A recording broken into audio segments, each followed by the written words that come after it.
بسم اللہ الرحمن الرحیم۔ شروع اللہ کے نام سے جو بڑا مہربان نہایت رحم والا ہے۔ دوستو، آج ہم سورہ بقرہ کی آیت نمبر 3 کا مطالعہ کریں گے۔ وہ کچھ یوں ہے: الذین یؤمنون بالغیب ویقیمون الصلاۃ ومما رزقناہم ینفقون۔ ترجمہ: جو غیب پر ایمان لاتے اور آداب کے ساتھ نماز پڑھتے اور جو کچھ ہم نے ان کو عطا فرمایا اس میں سے خرچ کرتے ہیں۔ دوستو، اس آیت میں متقی یا پرہیزگاروں کی 3 صفات بیان کی گئی ہیں۔ نمبر 1، غیب پر ایمان لانا۔ نمبر 2، نماز قائم کرنا۔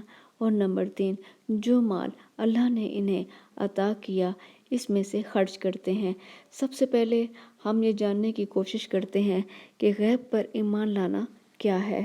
علم غیب سے مراد وہ علم ہے جو عام انسانوں کی طرح وجدان، احساس یا عقل و قیاس سے نہیں، بلکہ براہ راست صدائے غیب یا سچے خواب یا فرشتوں کے ذریعے سے اللہ پاک سے حاصل ہوتا ہے۔ علم غیب کے مسئلہ کو سمجھنے کے لیے ضروری ہے کہ اس کو تھوڑی سی تفصیل کے ساتھ بیان کیا جائے۔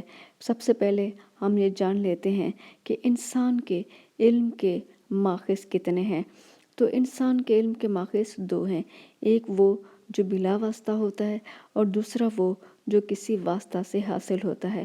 بلا واسطہ علم کی 3 قسمیں ہیں، ایک وجدان، فطرت اور ہدایت اولیاء۔ سب سے پہلے ہم یہ جانتے ہیں وجدان کیا ہے۔ انسان کو اپنے جسمانی وجود اور اس جسمانی وجود کے اندر اندرونی کیفیات کا علم سب سے زیادہ یقینی طور سے ہوتا ہے۔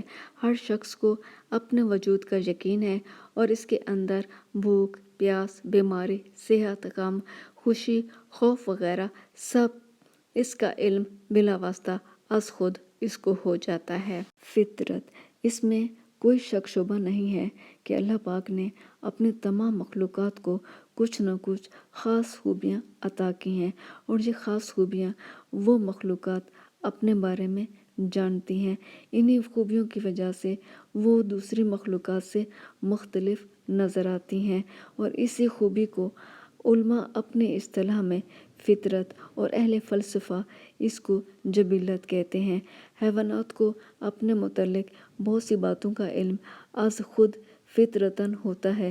پرندوں کے بچوں کو دانا چگنا اور اڑنا کون سکھاتا ہے؟ آبی جانوروں کو تیرنے کی تعلیم کون دیتا ہے؟ شیر کے بچہ کو درندگی کا سبق کس معلم نے پڑھایا؟ انسان کے بچہ کو پیدا ہوتے ہی رونا، سونا، دودھ پینا کون سکھاتا ہے؟ یہ سب وہ خوبیاں ہیں جو اللہ پاک نے مخلوق کو تخلیق کرتے وقت فطرتاً عطا کر دی تھی۔ ہدایت اولیاء، انسان کو کچھ ہوش و تمیز آنے کے بعد بلا دلیل بعض ایسی باتیں از خود معلوم ہو جاتی ہیں کہ ان میں پھر کسی قسم کا شک شبہ رہ نہیں پاتا۔ 2 اور 2 4 ہوتے ہیں، ایک ہی وقت میں ایک ہی چیز سیاہ و سفید دونوں نہیں ہو سکتی، ہر بنی ہوئی چیز کا کوئی بنانے والا ہوتا ہے، وغیرہ۔ بہت سے ایسی ضروری مقدمات اور کلیات جن پر انسان کے استدلال کا تمام تر مدار ہوتا ہے، اس کو ہدایتاً معلوم ہو جاتے ہیں۔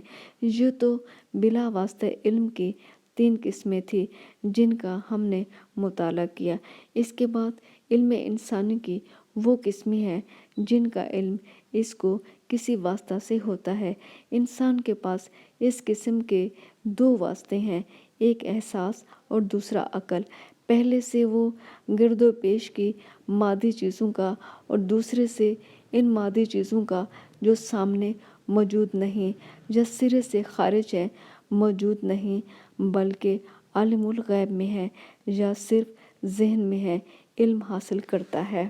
بالواسطہ علم کی پہلی قسم ہے حواس خمسہ۔ انسان کے جسم کے اندر 5 قسم کی جسمانی قوتیں ہیں، یعنی باصرہ، سامعہ، شامہ، ذائقہ، لامسہ۔ باصرہ سے دیکھنا، سامعہ سے سننا، شامہ سے سونگھنا، जायका से चखना और लामसा से छूना है। इनको हवा से खमसा कहते हैं। इंसान के पास यही 5 आलात हैं जिनके ज़रिए से वो इन मादी चीज़ों के मुतालिक इल्म हासिल करता है जो इसके इन आलात से आकर टकराती हैं। इसी का नाम एहसास है। हम चख कर मज़ा पाते हैं, सुनकर आवाज़ पहचानते हैं, देखकर सूरत जानते हैं, छूकर सख्ती और नरमी दरियाफ्त करते हैं और सूंघकर बू मालूम करते हैं। इन हवास के ज़रिए से भी ये इल्म हमको होता है वो अक्सर यकीनी और शाज़ व नादिर ही गलत होता है, क्योंकि वो कभी कभी किसी सबब से धोखा भी खा जाते हैं। जैसे बीमारी में कुव्वत ज़ायका बदल गई और इसने मीठे को कड़वा बनाया। तेज़ हरकत में कुव्वत बासरा ने हमको धोखा दिया। रेल में हमको साकिन और ठहरी हुई चीज़ चलती हुई मालूम होती है। चलते हुए जहाज़ में हम जहाज़ को ठहरा हुआ मालूम पाते हैं। मुतहरिक चिंगारी का नुक्ता तेज़ सीधी हरकत में हमको आतिशी ख़त और गोल हरकत में आतिशी दायरा मालूम होता है। आसमान के चमकते हुए बड़े बड़े सितारे कितने छोटे मालूम होते हैं, लेकिन क्या वो दर हकीकत वो ऐसे ही छोटे होते हैं? बिल वास्ता इल्म की दूसरी किस्म वो है जिसको हम अपने अक्लो कियास, गौर व फिक्र और इस्तदलाल के ज़रिए से हासिल करते हैं। इसकी बुनियाद दर हकीकत इन्हीं मालूमात पर होती है जिनका इल्म हमको पहले से वजदान या हिदायत अवलिया से हो चुका होता है। इस इल्म को इल्म माकुलात कहते हैं। इसी इल्म और इसी की कुव्वत की कमी बेशी का नतीजा है कि इंसानी अक्लें दर्जा और मर्तबा में फ़र्क पैदा कर देती हैं। एक तरफ तो कमी की सिमत में वो हमाकत तक पहुंच जाती है और दूसरी तरफ सिमत कमाल में आकिल तर और आकिल तरीन तबका तक ऊंची हो जाती हैं, यहाँ तक कि वो दर्जा भी आता है कि किसी की अकल इस मर्तबा तक जा पहुँचती है जहाँ कोई इसका दूसरा हरीफ या हमसर नहीं होता। एक जहल हबशी से लेकर अरस्तु और बू अली सीना तक सब इन्हीं अक्ली मदारिज के मुख्तलिफ इंसानी नज़ायर हैं। दोस्तों, अब तक हमने इंसानी इल्म के ज़राए बिला वास्ता और बिल वास्ता का मुताला किया है जिनका ताल्लुक़ इंसान के जिस्मानी क़वास से है। अब हम गैर मादी इल्म का मुताला करेंगे जिनका ताल्लुक़ इंसान के रूहानी क़वास से है, जो फ़रासत, हदस, कशफ, इल्हाम और वही कहलाते हैं। फ़रासत के लफ्ज़ी मानी ताड़ जाने के हैं। ताड़ जाने की क़ुव्वत हर शख्स में नुमाया नहीं होती। इल्म फ़रासत तजर्बा की कसरत, अमल की महारत और कमाल के बाद इंसान को हासिल हो जाता है और जिसका नतीजा ये होता है कि किसी चीज़ के देखने, सुनने, चखने, सूंघने या छूने के साथ ही सिर्फ बाज़ अलामतों के जान लेने से दूसरी मुतअद्दिद ज़रूरी अलामतों पर तफसीली नज़र डाले बगैर इतनी जल्दी इंसान सही नतीजा तक पहुंच जाता है कि देखने वालों को ऐसा मालूम होता है कि गोया वो गैब की बात कर रहा है, हालांकि इसका इल्म तमाम तर ज़ाहरी अलामतों, निशानियों पर मबनी होता है। जराइम का पता लगाने वाले माहिरीन और जासूस अपने फ़न की फ़रासत में ये कमाल रखते हैं कि सूरत देखी और ताड़ गए। इसी तरह नेकूकारों को अपनी जमात के अफराद के पहचान लेने और जान लेने की ताकत भी हासिल होती है। हदीस में आता है, मोमिन के ताड़ लेने से डरो कि वो अल्लाह की रोशनी से देखता है। फ़रासत के बाद हदस का दर्जा है। फ़रासत के इब्तदाई मुकदमात हवास पर मबनी होते हैं, लेकिन हदस के इब्तदाई मुकदमात ज़हनी और अक्ली होते हैं और इन्हीं ज़हनी और अक्ली मुकदमात के गौर व फिक्र और तलाश और तरतीब से नतीजा हासिल होता है। कशफ के लफ्ज़ी माने तो खोलने और पर्दा उठाने के हैं, मगर इससे मकसूद ये है कि मादियत के जुल्मानी पर्दा को चाक करके मादी चीज़ रूहानी आलम में मुशाहदा के सामने आ जाती है। वो कभी असली सूरत में और कभी अपनी मिसाली सूरत में नज़र आती है। आम लोगों के समझने के लिए इसकी बेहतरीन मिसाल ख्वाब है। फ़र्क इतना है, خواب عالم میں خواب کی بات ہے اور کشف عالم میں بیداری کی۔ الہام کے لفظی معنی دل میں ڈالنے کے ہیں اور اس سے مراد وہ علم ہے جو محنت، تلاش، تحقیق، غور اور ترتیب مقدمات کے بغیر دل میں آ جاتا ہے، اور ممکن ہے کہ اس کی صحت بات کو حسی تجربوں اور عقلی دلیلوں سے بھی ثابت ہو جائے، مگر خود وہ علم پہلے پہل ذہن میں کسی حسی تجربہ یا عقلی دلیل کے نتیجہ کے طور پر نہیں آتا، بلکہ خود بخود دل میں آ جاتا ہے۔ کیوں آتا ہے، کہاں سے آتا ہے، اس کے جوابات مختلف ہو سکتے ہیں، مگر یہ واقعہ ہے کہ وہ آتا ہے، اس سے کسی کو انکار نہیں ہو سکتا۔ وحی کی لغوی معنی کسی کا اپنے دلی منشا کو لبوں کو جنبش دیے بغیر اخفا اور آہستگی کے ساتھ دوسرے پر ظاہر کر دینا ہے، اور اصطلاحاً اس کے معنی اللہ کا اپنے دلی منشا سے اپنے خاص بندوں کو کسی غیبی ذریعہ سے مطلع کرنا ہے۔ یہ علم و اطلاع کے روحانی ذریعوں کی آخری سرحد ہے۔ اب سوال پیدا ہوتا ہے کہ قرآن مجید کی اصطلاح میں غیب کس کو کہتے ہیں؟ علم غیب وہ علم ہے جو انسان کو اپنے علم کے طبی ذرائع، وجدان، حواس اور عقل اور استدلال سے حاصل نہیں ہوتا، یعنی ان اشیاء کا علم جو انسان کے ظاہری اور باطنی حواس اور دماغی قوا کی نگاہوں کے سامنے سے غائب ہیں، اور اس کا مقابل لفظ شہادت ہے جس کے معنی حاضر ہونے کے ہیں، یعنی وہ اشیاء جو ہر انسان کے حواس اور قوائے دماغی کے سامنے ہیں۔ اسی لیے اللہ تعالیٰ نے اپنے کو بار بار عالم الغیب و شہادت کہا ہے۔ غیب کے بارے میں آپ یوں سمجھ سکتے ہیں کہ علم غیب اس غیبی طریقہ علم کا نام ہے جو عام انسانوں کو نہیں ملا ہے۔ دوستو، علم غیب کا استعمال قرآن پاک میں 4 چیزوں پر ہوا ہے۔ نمبر 1، زمانہ ماضی کے واقعات جن کا علم بعد کو نہ تو حواس کے ذریعے ہو سکتا ہے کہ حواس سے صرف شاہد یعنی سامنے کی چیز کا علم ہوتا ہے، اور نہ عقل و فکر کے ذریعے ہو سکتا ہے، اگر ہو سکتا ہے تو تحریر و روایت کے ذریعے، لیکن جس کے لیے تحریر و روایت کا ذریعہ یقینی طور سے مسدود ہو، اس کے لیے ان کا علم اگر ہو سکتا ہے تو غیبی ہی ذریعہ سے ہو سکتا ہے۔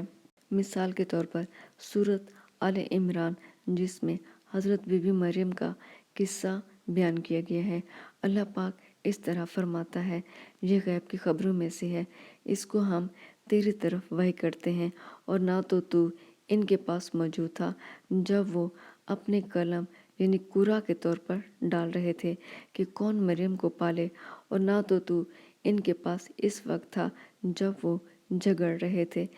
اس آیت میں آپ صلی اللہ علیہ وآلہ وسلم کے وجود کی نفی کی گئی کہ آپ صلی اللہ علیہ وآلہ وسلم وہاں یقیناً اس وقت موجود نہ تھے۔ اب رہ گیا کسی دوسرے انسانی ذریعے سے سننا، اس کی بھی نفی پہلے ہی سے ہے کہ تیری قوم میں سے بھی کسی کو معلوم نہ تھا اور نہ دوسروں سے معلوم کیا۔ اب اس کا علم جس غیر طبی طریقہ سے رسول پاک صلی اللہ علیہ وآلہ وسلم کو دیا گیا وہ وحی کا ذریعہ تھا اور غیب کا علم تھا۔ حضرت یوسف علیہ السلام کے بارے میں قصہ بیان کرتے ہوئے اللہ پاک سورہ یوسف میں فرماتا ہے، یہ غیب کی خبروں میں سے ہے، ہم اس کو تیری طرف وحی کرتے ہیں، اور تو اس وقت ان کے پاس نہ تھا جب وہ اپنا کام طے کرنے لگے اور چال چل رہے تھے۔ اس میں بھی علم شاہد کی نفی کر کے علم غیب کو ثابت کیا گیا ہے۔ بہرحال ان آیتوں سے واضح ہے کہ ماضی کے واقعات غیر طبی طریقہ علم کو بھی علم غیب کہا گیا ہے۔ نمبر 2، مستقبل۔ مستقبل میں جو واقعات ہونے والے ہیں ان کو بھی قرآن پاک نے غیب کہا ہے۔ قرآن پاک میں سورہ یونس میں اللہ پاک فرماتا ہے، تو کہہ دے غیب کا علم اللہ ہی کو ہے، انتظار کرو، میں بھی تمہارے ساتھ انتظار کرنے والوں میں ہوں۔ یہ اشارہ ان کفار کی طرف ہے جو اللہ پاک سے نشانیوں کے طالب تھے۔ مستقبل کے منتظرہ واقعات کو اس آیت میں غیب کہا گیا ہے۔ اسی طرح قیامت کو بار بار غیب کہہ کر अल्लाह पाक ने इस इल्म की अल्लाह के सिवा नफ़ी कर दी। अल्लाह पाक सूरह लुक़मान में फरमाता है, अल्लाह ही के पास क़यामत का इल्म है। वो क़यामत को पूछते हैं कि कह दे कि इसका इल्म मेरे परवरदिगार के पास है।